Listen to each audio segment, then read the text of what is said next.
Welcome to the Chapter 13.4 video lecture. This is on the cross product. So first, recall from 13.3, the dot product. U dot v, we learned a nice algebraic definition, but geometrically, it's the length of the projection of u onto v multiplied by the length of v. In essence, it can have a negative sign if the angle is obtuse. So where the projection of u onto v is the magnitude of u times cosine theta by trigonometry. So here, if we have these two vectors u and v, the projection of u onto v is this vector, and its length is that length.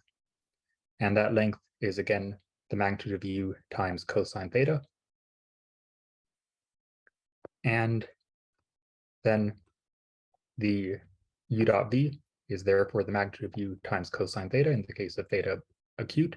Again, if it's obtuse, then it'll be facing in the opposite direction, and the dot product would be negative. And we're interested in a kind of analog of this, but with the sine of theta rather than the cosine of theta. So very roughly speaking, the cross product is to sine, and orthogonality what the dot product is to cosine and parallelness. However, while u dot v is a scalar, meaning a real number, u cross v will be a vector. Specifically, given two non-zero vectors u and v in R3, the cross product u cross v is a vector with magnitude u times magnitude v times sine of theta. This should remind you of the dot product, whose length is magnitude u, magnitude v cosine theta. So we just replace that cosine theta with sine theta. However, again, the cross product is not a scalar, it's a vector. And the direction of u cross v is given by what we call the right-hand rule. And the right-hand rule is when you put the vectors, okay, it explains it, I'll explain it a different way. So here's a vector u, here's a vector v, and u cross v. We imagine that we take our right hand and we orient our fingers so that our fingers are moving in the direction of going from u to v, like that. And then we look at the direction of our thumb. And in this case, we're assuming that our thumb is orthogonal to the motion of our fingers. And the direction of our thumb, applying this right-hand rule, again, moving your fingers from u to v, is the direction of the cross product. So the cross product always faces in that orthogonal direction, moving from u to v, and its magnitude is uv in magnitude times sine of theta.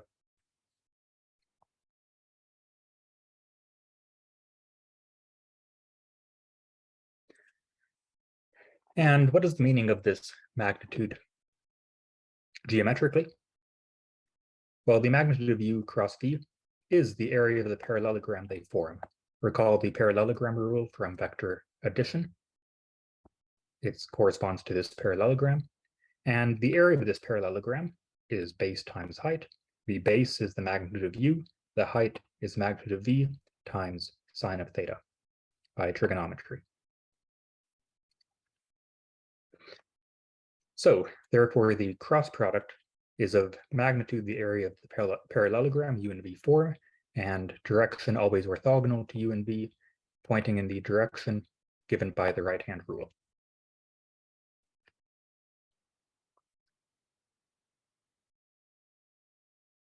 So let's do an example. I cross j. So remember that I corresponds to the x direction, and j corresponds to the y direction. And here's the z direction. So the vector I by itself looks like that. The vector j looks like that.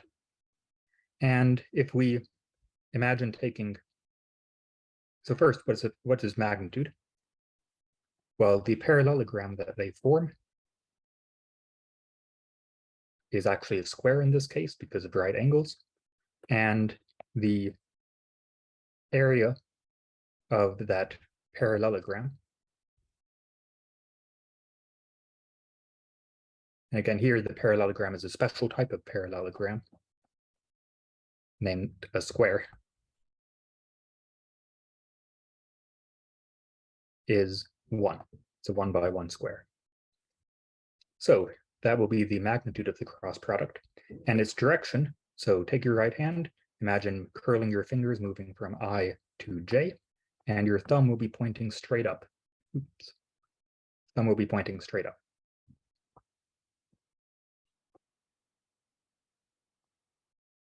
So it's of magnitude 1, and that vector there is k.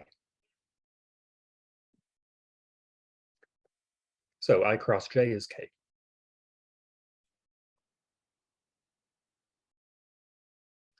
And what's j cross I? Let's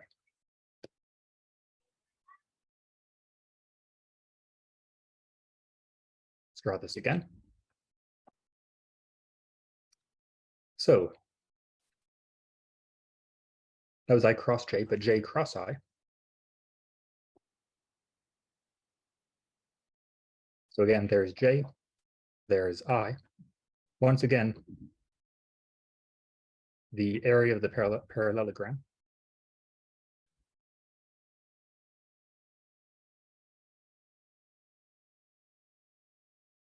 is 1. The parallelogram is just a square. But now if we imagine taking our right hand and moving our fingers in the direction going from j to I, your right hand should be upside down, facing in the negative z direction.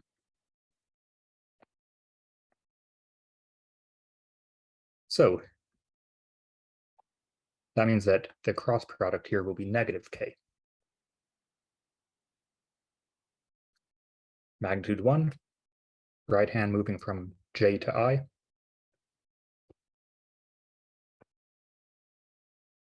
And your thumb is pointing down. Okay, that's interesting. That means that the cross product is not commutative. If you swap the order, you get a different answer. And it will turn out that the different answer that you get is always the negative of the answer, that swapping the order makes it negative. And you can see why that is. When you move your fingers in the opposite direction, your thumb is facing in the opposite direction.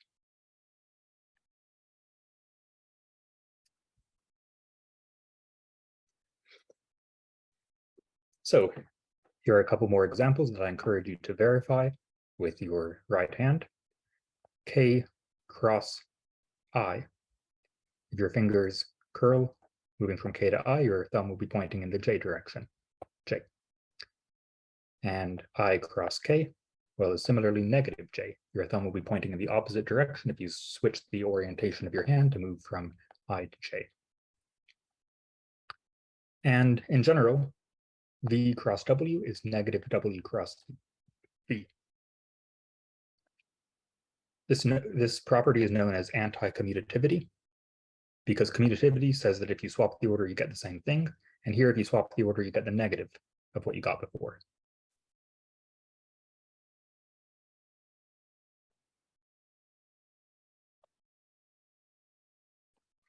So let's do an example geometrically.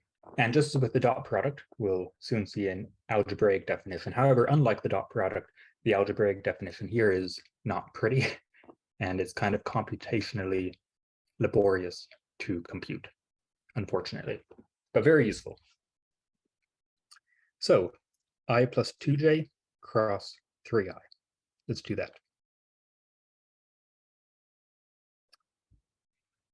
And this is just a reminder of what it is geometrically. So we need to find the magnitude of that, and then apply our right-hand rule to find the direction.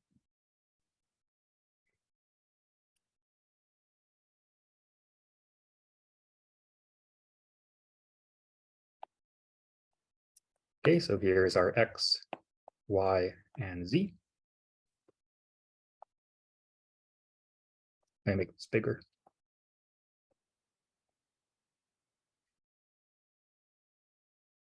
Okay, so the vector I plus 2j. That's 1 in the x direction, 2 in the j direction. Looks like that. And 3i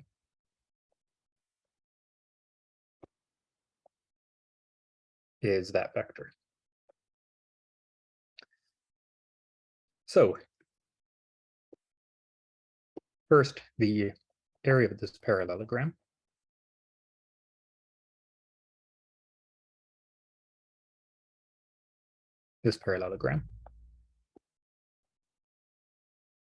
is base times height.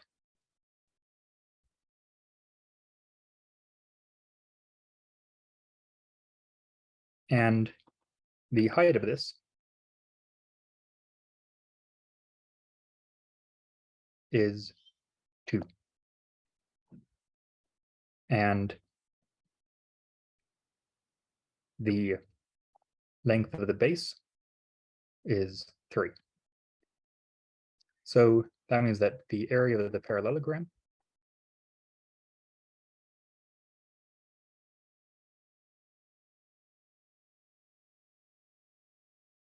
which is base times height, is 6. That 3 times 2. And if we apply our right-hand rule, we're moving in the direction of the blue vector to the green. Our hand should be upside down. And the right-hand rule will get us that the direction is straight down. So the direction is in the negative k direction. So we know that this is a vector of length 6 in the negative k direction. So that means that I cross I plus 2j cross 3i is negative 6k. Let's do another example geometrically, this time in 3 dimensions. Let's find the cross product of 1, 1, 1 and 1, 1, 2. So first let's visualize these, we'll graph them. So 1, 1, 0 is this red vector. It's completely on the xy plane because its z coordinate is 0. And 1, 1, 2 is above it of height, well, root 2 above that. So the magnitude of the cross product is the area of this parallelogram. The base of this parallelogram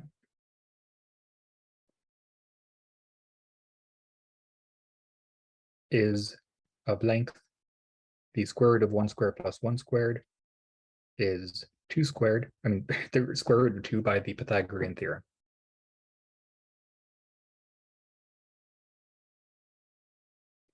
And its height is given to us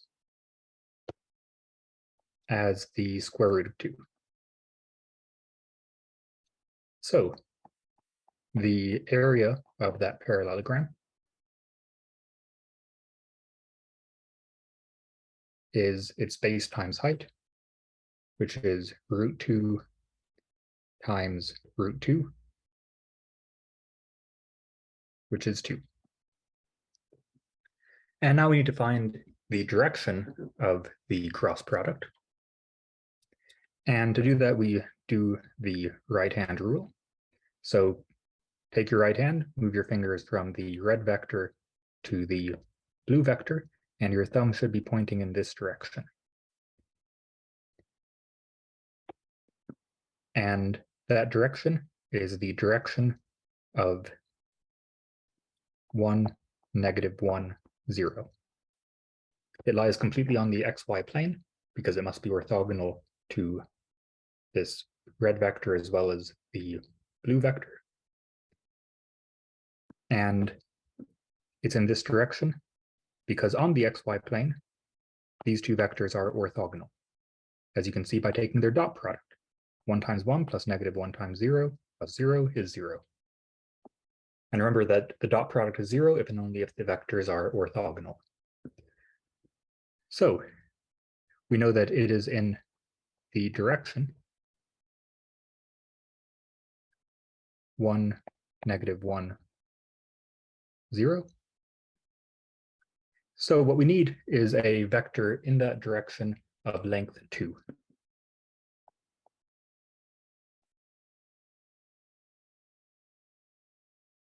And how can we find a vector in a particular direction of a particular length? Well, we learned how to do that in chapter 13.2. And the way to do that is to find a unit vector in that direction and then scale it by the length that we want. So a unit vector in the direction of 1, 1, of 1, -1, 0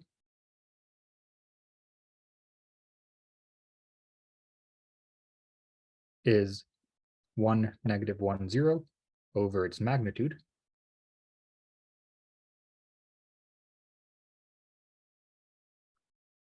which is 1, -1, 0. The magnitude of this is square root of 1 squared plus -1 squared plus 0 squared is the square root of 2. So the unit vector in the same direction is root 2 over 2, comma negative root 2 over 2, comma 0.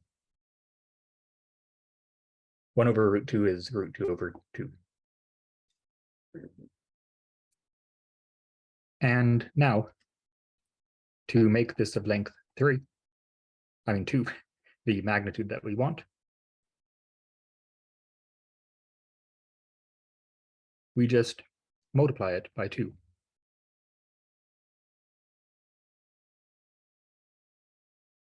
So we have 2 times this vector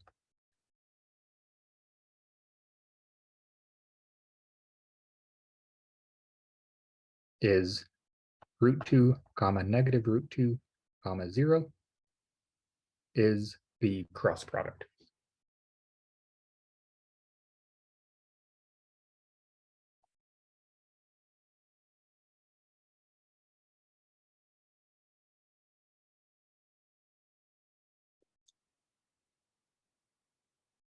Let's do one more quick example geometrically, and then we'll see the algebraic definition, which is, again, unfortunately, rather computationally intensive.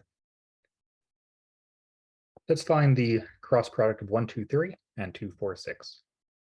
And you don't need to do much thinking for this. You just need to realize something about these two vectors. Do you see anything about how these two vectors relate geometrically?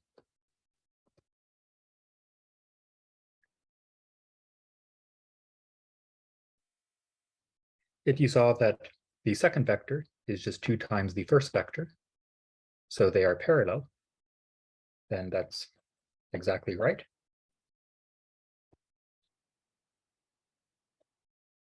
So these two vectors look like this.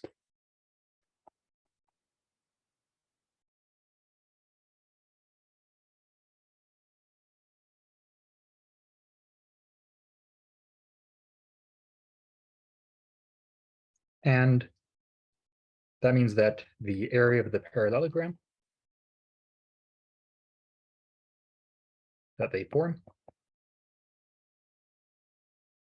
is 0. The parallelogram is a line,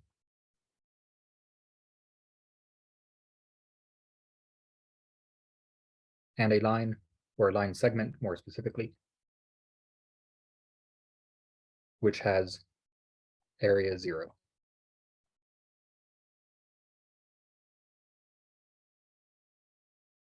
And it doesn't make sense to talk about a direction, but regardless, the 0 vector does not have a direction. So the cross product of these two guys is the 0 vector, 0, 0, 0.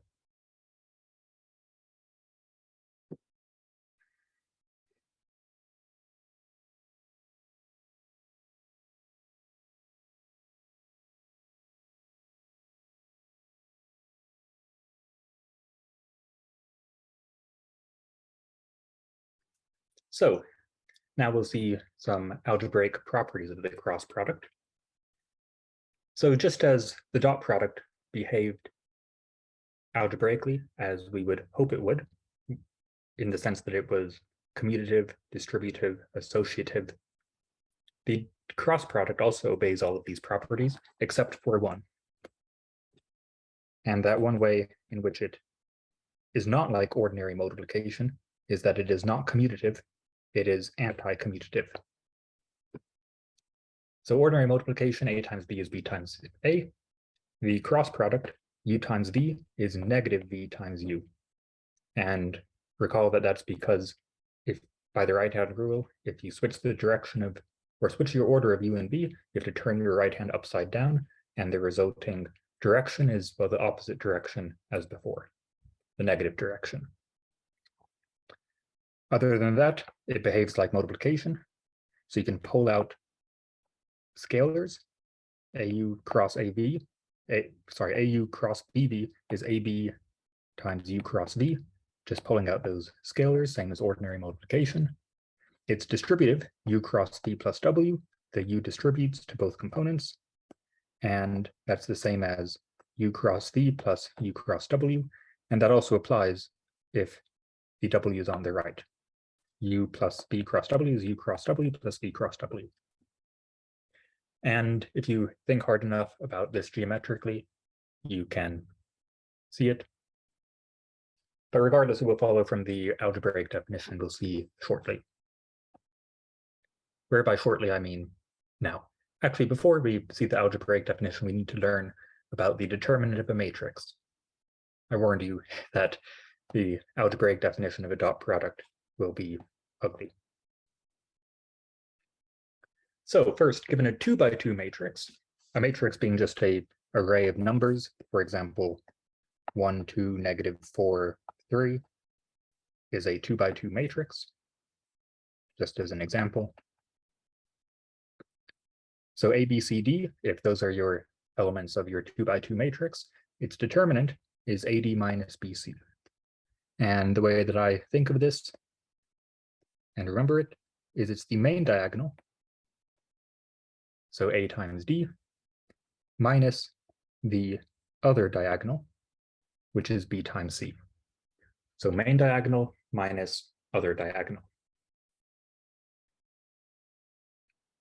And given a 3 by 3 matrix, there are multiple equivalent definitions of its determinants, but the one that we'll use that is most convenient for the cross product is this. The determinant, I'm not going to say all this aloud, but I'll say the gist of it and how to remember it. We begin at the bottom left corner, the A3, and we multiply A3 by the determinant of what we call the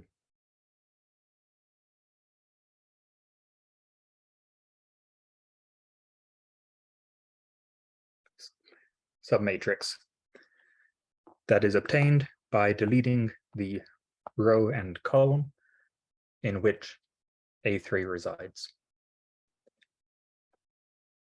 So A3 times the determinant of that submatrix obtained by deleting the row and column in which A3 resides, minus B3 times what is the same idea. So B3, and if we delete the row and column in which B3 resides, that's deleting that row and that column, and the resulting matrix is A1, C1, A2, C2, as you can see. And likewise, for the third element of the last row, if you delete the row and column in which that resides, you have A1, B1, A2, B2. So this is called expanding the determinant along the last row. And just note that there is this minus sign by the B3, the middle entry, but the first and last entries are positive. So where determinants come from, what exactly they mean, that's a topic for linear algebra. And we don't want to get into that in this class. It's a whole semester or more. And we just need to use this definition. So let's illustrate this with an example. I've reminded you of the determinant of a 2x2 up here in the upper right. So the determinant of this guy, so we begin at the lower left. We have 1 times the determinant of the submatrix 2, 3, 1, 3 minus this 3 times the determinant of its corresponding submatrix obtained by deleting its row and column. That's 1, 3, 2, 3 plus 1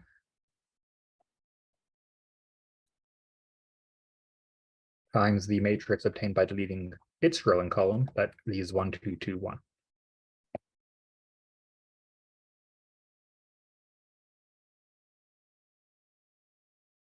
And now we need to expand each of these 3 matrices, but that's a determinant. Each one is a determinant of 2x2. So that is 1 times 2 times 3 minus 3 times 1 minus 3 times 1 times 3 minus 2 times 3.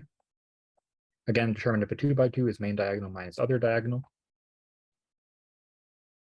plus 1 times 1 times 1 minus 2 times 2.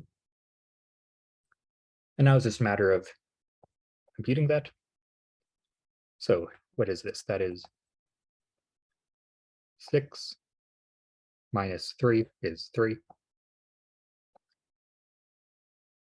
Minus 3 times minus 3 plus 1 times minus 3. And in total, we have 9.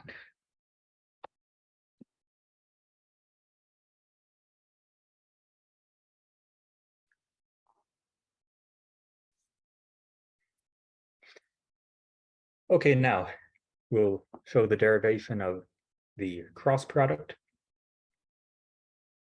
and how it relates to this determinant that we just saw. So let's consider the general form U cross V. So say that U has components U1, U2, U3, likewise for V. So we can expand it like this. Not even expansion, it's just writing out what it is.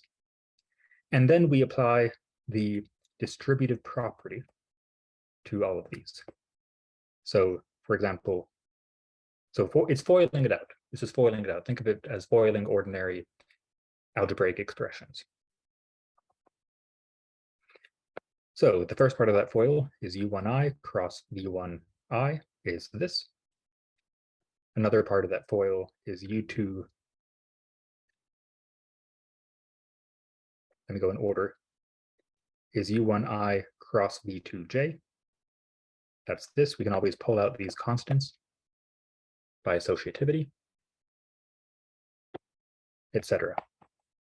So if we do all of the foiling, we get all 9 of these terms. And fortunately, this simplifies because, for example, I cross I, those 2 vectors are parallel, and that means the parallelogram has area 0 as before. So that goes away, it's 0.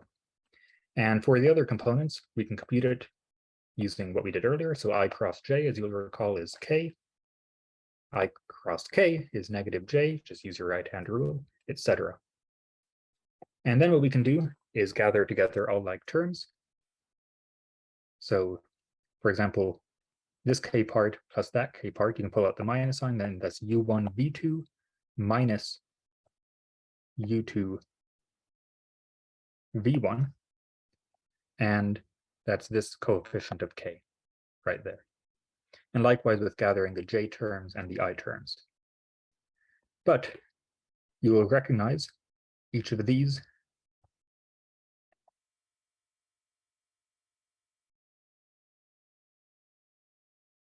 as the determinant of a 2x2 matrix. So for example, this coefficient of I is the determinant of this matrix, which is the submatrix corresponding to deleting the bottom left entry of this matrix here. It's this guy. And it turns out to be just the definition of the determinant that we have just learned of a 3x3 applied to this matrix.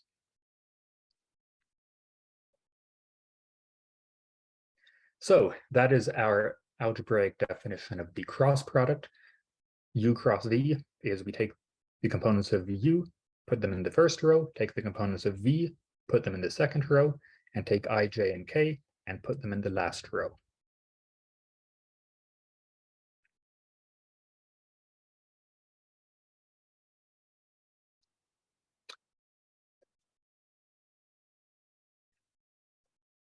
And so this definition of the determinant expands as this, as we just saw, or you can do it manually. This definition of the cross product, really, I mean, which is a determinant. So let's do an example. Let's find the cross product of 1, 2, 3 and 3, 2, 1.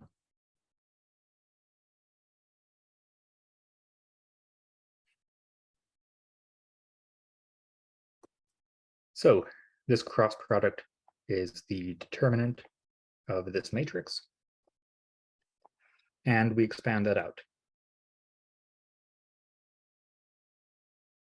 So that's I times the determinant of the submatrix obtained by deleting the row and column in which it resides, minus J times the submatrix obtained by deleting the row and column in which it resides, plus K times the submatrix obtained by deleting the row and column in which it resides. And then for each of these, we expand it out. I'm going to move the I to the other side. So there we have 2 times 1 minus 3 times 2, I, minus 1 times 1 minus 3 times 3, J, plus 1 times 2 minus 2 times 3, K.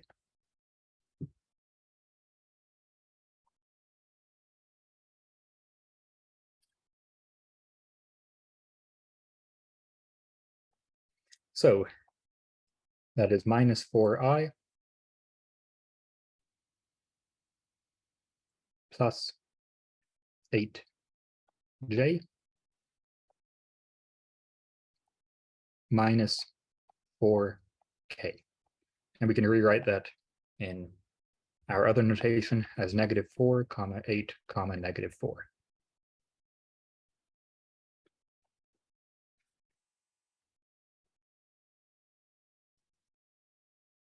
Okay, so I said it's kind of ugly algebraically, but you can see it's not too bad once you get the hang of it.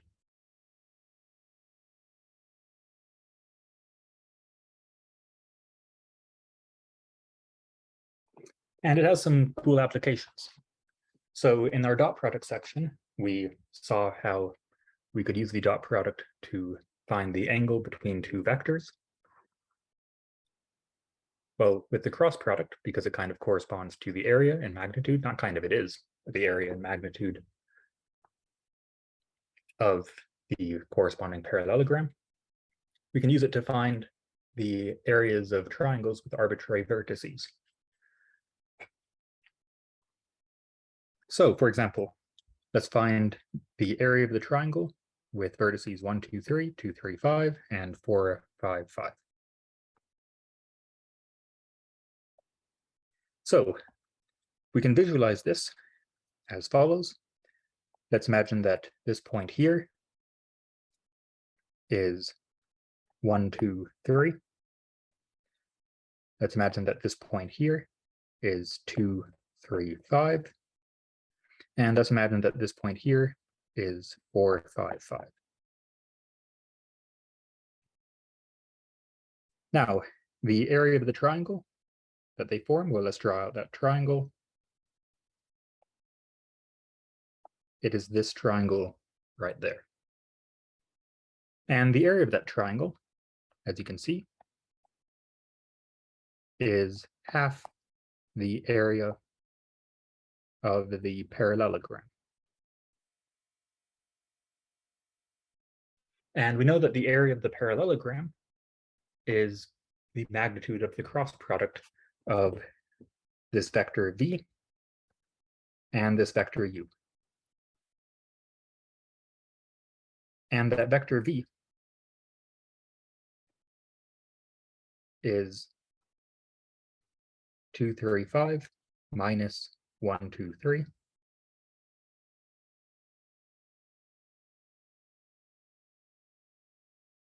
which is 1, 1, 2. Okay, so that vector v is 1, 1, 2. And similarly, the vector u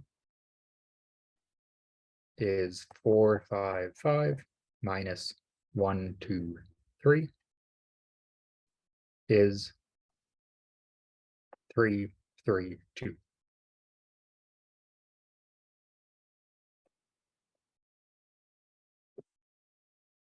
So the area of the triangle that these 3 points make is 1/2 the area of that parallelogram, and the area of the parallelogram is the magnitude of the cross product of 1, 1, 2 and 3, 3, 2.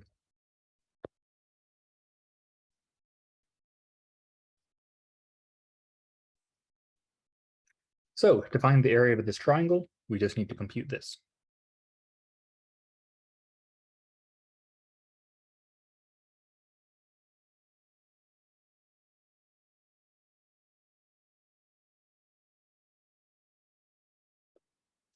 Okay, so what we want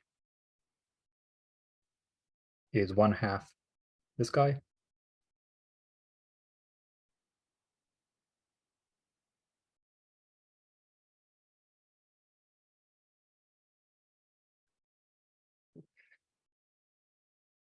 that is 1/2 the magnitude of the determinant of 1, 1, 2, 3, 3, 2, I, J, K. Okay, so again, these double lines, that's the outer line, vertical line is the magnitude, inner vertical line denotes the determinant of this matrix. Okay, so that's 1/2 times the magnitude of I times the determinant of its corresponding submatrix, obtained by deleting the row and column in which it resides, minus J times the determinant of the submatrix, corresponding to deleting the row and column in which it resides, plus K times the determinant of the submatrix, obtained by deleting the row and column in which it resides.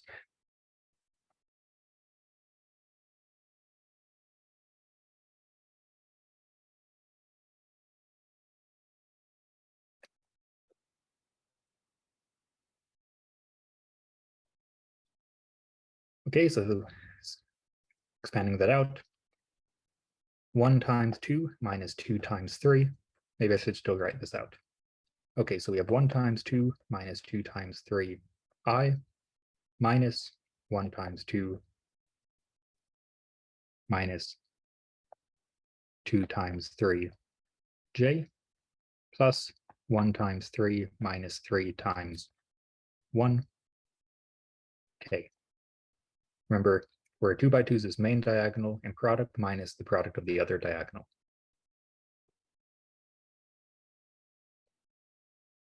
Okay, so that's 1/2 times the magnitude of negative 4i plus 4j plus 0k. Expressed in vector form, just to be clear, that's the magnitude of the vector, negative 4, 4, 0. And that is 1/2 times the square root of -4 squared plus 4 squared plus 0 squared, which is 1/2 times the square root of 32.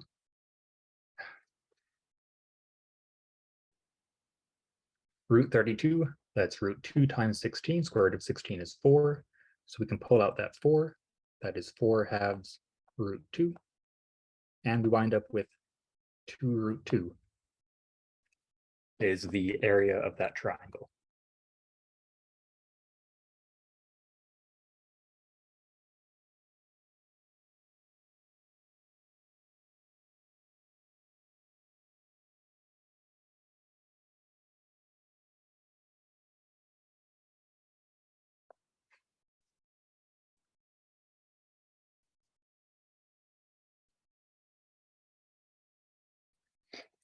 And we can also use the cross product to find vectors orthogonal to two other vectors. After all, the direction of the cross product is always orthogonal to both by the right-hand rule. So let's find both unit vectors that are orthogonal to these two vectors. So the cross product of these two vectors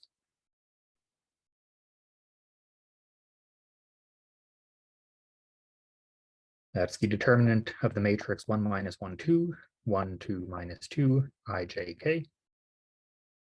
And expanding that out, that's the determinant of the submatrix obtained by deleting the row and column in which I resides, minus the determinant of the submatrix obtained by deleting the row and column in which j resides, plus k times the determinant of the submatrix obtained by deleting the row and column in which k resides.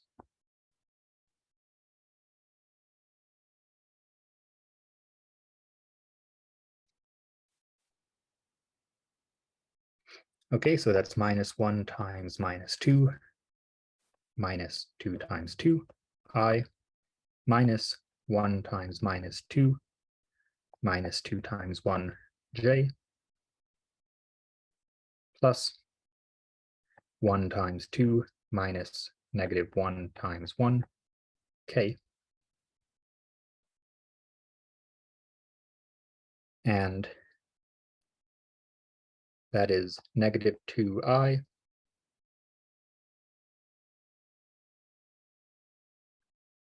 plus 4j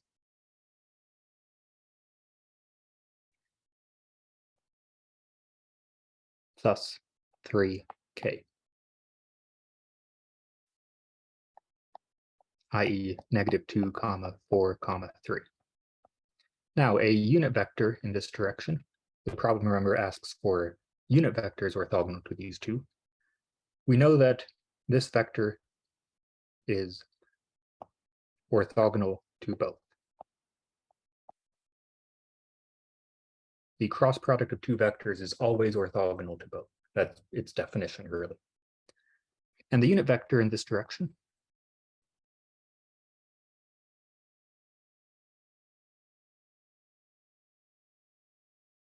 is this vector over its magnitude.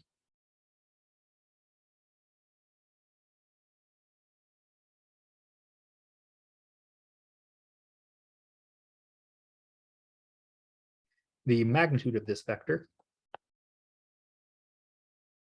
is the square root of the sum of squares of its components. So that's -2 squared is 4, plus 4 squared is 16.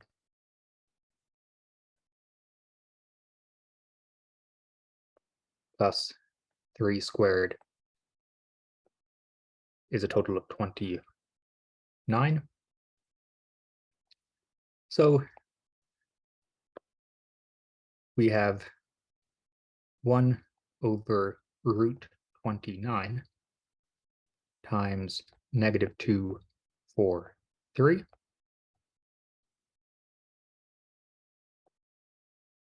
But given two vectors, there are two unit vectors orthogonal to both. Namely, let me draw up here in the upper left. So given, say, u and v like this, there might be one unit vector that's orthogonal to both. That says orth for orthogonal.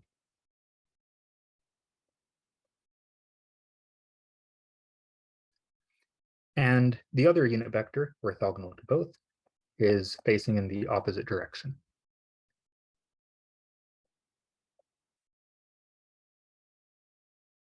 Again, I'm illustrating this in the upper left.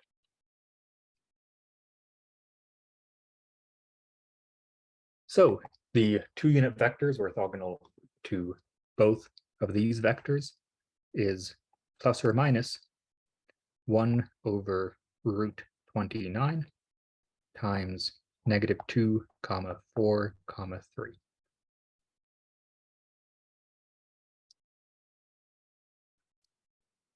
We'll be doing things like this later on in the course, mostly conceptually, without having to actually compute things like this, to find what we will call normal vectors to a plane.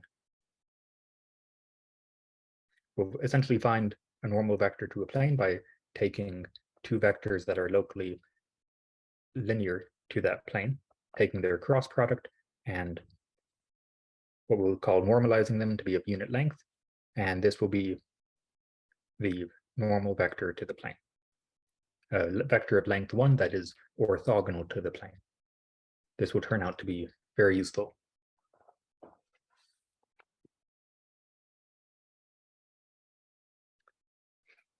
And here's the last slide.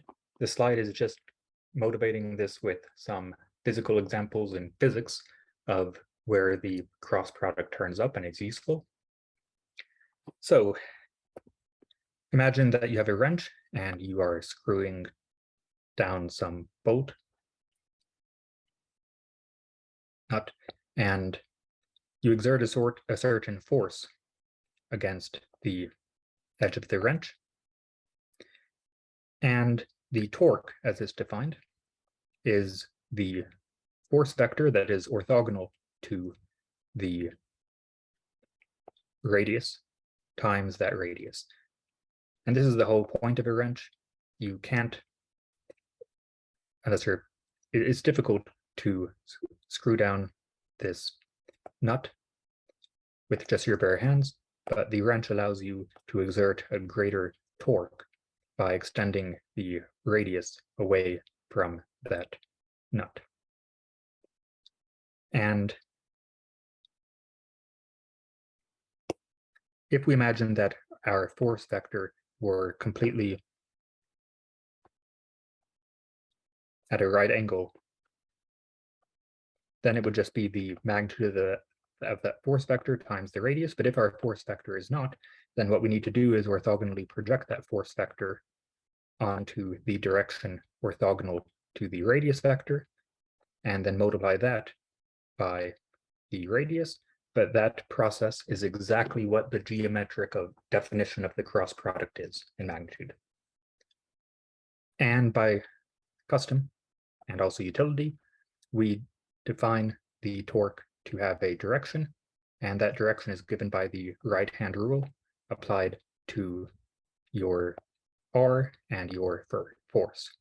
So the torque in this case will always be facing either up or down along the length of the screw, depending upon if you're twisting the wrench counterclockwise or clockwise in this case. So the definition of torque is the cross product of the radius vector and the force vector. And cross products also turn up in the physics of electricity and magnetism. So it turns out that a magnetic field acts orthogonally to the direction of motion of an electrical current. So if you have a moving particle of velocity v and charge q in a magnetic field B, then the force that the magnetic field exerts on that moving particle is qv cross v. So we won't be getting into these physics really in the class, but I wanted to motivate this. And that concludes our chapter 13.4 on the cross product.